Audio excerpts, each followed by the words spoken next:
Okay, magandang araw muli mga kababayan. Ito, pag-usapan natin itong Bukana Bridge, no, na kung saan iangkin ni Bongbong Marcos itong Bukana Bridge na kinikredit niya na sa kanya itong major project na daw ito mga kababayan.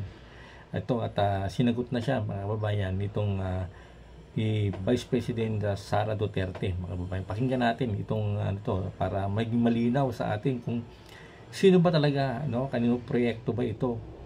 Kay Bibi Sara, kay PRRD o kay Bongbong Marcos, mga kababayan? Ito, pakinggan natin muna si Bibi Inday Sara para magbigay siya ng paliwanag sa taong bayan kung sino talaga ang nagpagawa nitong Bukana Bridge, mga kababayan, sa may Davao City.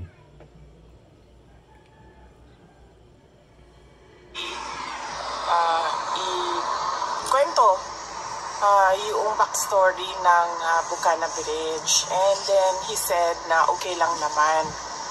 So ang nangyari dyan ay ang Bukana Bridge is kaparte ng buong coastal road ng Davao City. So hindi siya yung coastal road hindi siya makakatawid ng Bangkerohan River kung wala yung Bukana Bridge. At that time na mayor ako, may budget ang coastal road pero unfunded ang bridge.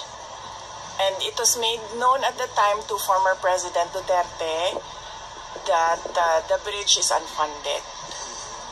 At siya ay naghanap ng paraan para mabigyan ng pondo yung bridge. So noong nakahanap siya ng pondo, ay sinimulan yung negotiations, sinimulan yung mga planning, lahat ng paperwork para doon sa bridge na yon ay sinimulan na. But ngayon, nandiyan na yung bridge, so dapat nating pagpasalamatan para sa akin bilang isang Dabawenyo at syempre sa mga tiga Mindanao na din, dahil nagbe-benefit din sila doon sa coastal road na yun, no? Traveling from south to north of Davao in the region. Nagpapasalamat kami kay dating Pangulong Rodrigo Duterte dahil hindi siya tumigil sa paghahanap ng pondo para doon sa tulay. At syempre nagpapasalamat tayo sa People's Republic of China dahil buong-buo nila binigay yung entire cost ng tulay na iyon. So walang gastos ang City Government of Davao, walang gastos ang Pilipinas para tayo magkaroon ng bridge na iyon. At napakahalaga ng bridge na iyon dahil hindi mag-connect ang south to north kung wala yung bridge. What is your reaction, VP, with the statement of President Bongbong Marcos saying that it's one of the 4 legacy projects under his administration so far? Basta sa akin na lang. Bilang Dabawenyo at bilang Mindanaon, nagpapasalamat ako kay dating Pangulong Rodrigo Duterte dahil ang totoo talaga niyan, alam niya at the time yung problema ko bilang mayor. Now, may coastal road, may budget ang coastal road, pero wala kaming budget para sa tulay. At and yes, as I said, yung source of fund, ang People's Republic of China, sila yung pinagpapasalamatan ko. Ayan, mga kababayan, ano, ibig sabihin, nagsimula yung project na yan ng Bukana Bridge na yan noong kapanahon ng Vice President pa si Sara Duterte. Sabi niyang coastal road ay may project, mayroong budget, pero yung Bukana Bridge ay walang budget. Kaya hinanapan ng budget ni Pangulong Duterte, yun nga, nakatingi sila ng tulong dito sa may China. Kaya pinagawa ng China, walang gastos ang city government at walang gastos din yung Pilipinas, mga kababayan. Ibig sabihin, dapat pasalamatan itong China, no? Dahil nga sila ang nagbigay ng pera para magawa nga itong Bukana Bridge nito. Pero ang masakit dito, mga kababayan, dito kay sa Pangulo natin, ano, ay inaangkin. Yan, nagsalita nga siya, inaangkin niya itong Bukana Bridge na ito yung major project niya No? Ito, pakinggan natin to, isang komento ng ating kababayan. Dahil talagang minsan matawa na lang tayo Ito. Pagdamay. Huwag klaro. Sayang kayo, bago pa lang yung tulay Bago pa lang yung tulay, may bangag na. Ito ay nagsimula, na-approve ito noong July ng 2022. Nagsimula ito ng 2023. Ako, 2020. nyari. Sayang lang yung bagong tulay. May bangag na. Bago pa lang yung... Ayan mga kababayan, ito, 2023, sinimulan daw, At ito nga natapos 2025. Pero talaga nga rito mga kababayan na Chinese is to undertake 1.5 billion Davao Bridge Project. Ibig sabihin, binigyan ng proyekto ito ng Chinese, ng China, bansa ng China, itong bridge na ito ng 1.5 billion. 1.5 billion ang binigay na budget ng Chinese, Ito yung sinimulan mga kababayan noong October 3, 2018.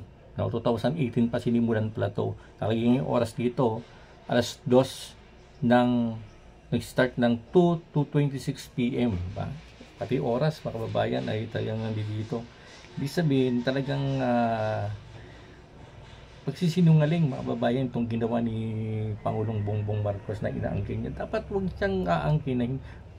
Sumagot niya si Claire Castro, sabi niya, inaamin niya na nagsimula ito nung nagsimula ito nung 2018, pero natapos na ito nung kapanahon na itong ni Pangulong Bongbong Marcos. So tama nga na natapos itong panahon ni Pangulong Bongbong Marcos, pero walang ginastos dito yung Pilipinas. Walang binadget ng Pilipinas dito. Kaya dapat wag siyang magyayabang. Dapat nga nagpasalamat siya sa China Hindi pasalamat siya sa China, hindi siya nagpasalamat, inangkin niya na sa kanya nga ang project na yan Talagang nakakalumo itong presidente natin na saksak na sinungaling.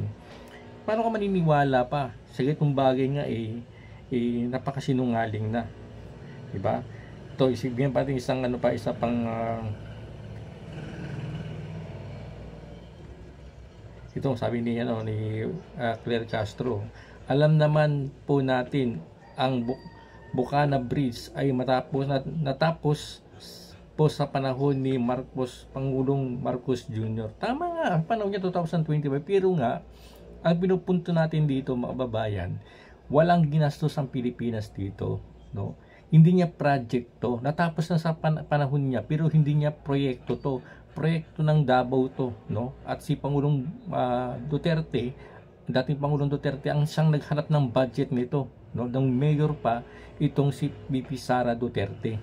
Kaya wag niya nga angkinin yung itong proyekto na to dahil hindi kanya to, natapos na sa kapanahunan niya pero wala siyang ginawa rito. Purong ghost project yung ginawa niya, tapos mga angkin siya, di ba?